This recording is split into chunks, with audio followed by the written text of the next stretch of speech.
I'm Gilbert Baez, a reporter for WRAL, and I'm the only reporter to interview Nick Holbert before he was arrested for murder charges.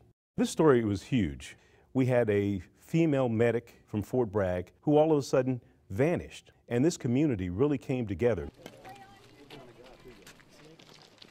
I got to interview Nick Holbert because there was a viewer who trusted me, gave me a call and said, I want you to talk to this guy who was just arrested by Fayetteville police. Well, he wasn't arrested, but he was brought in for questioning. So that mutual friend got me in contact with Nick Holbert, and we decided to meet at a local restaurant just to ask a few questions about him being taken in for questioning and having his vehicle basically torn apart. This is a guy who lived in the woods behind the Froggy Bottoms nightclub. His car was his sanctuary, and now it had been wrecked.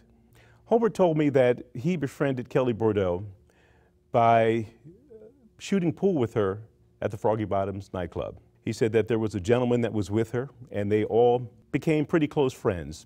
The three of them kind of arranged that Nick Holbert would provide a ride for Kelli Bordeaux from her apartment to and from the club. I asked Nick Holbert point blank, did you have anything to do with the disappearance of Kelli Bordeaux? And he looked me in the eyes and said no. I asked him, well, you're the last person to see Kelli Bordeaux. What did you do that night?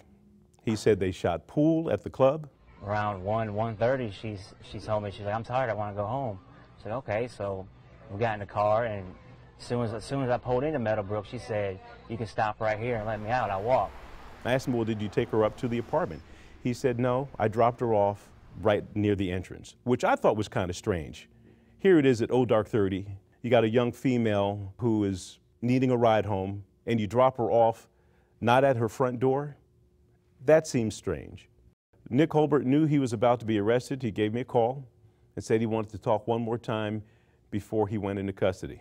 He got a beer, had some cigarettes, and this was like his last hurrah before he knew he was going into a jail because they were arresting him for violating his sex offender conviction. Why are you turning yourself in, Nick? You know, I've interviewed a lot of people during the course of my career over 30 some odd years.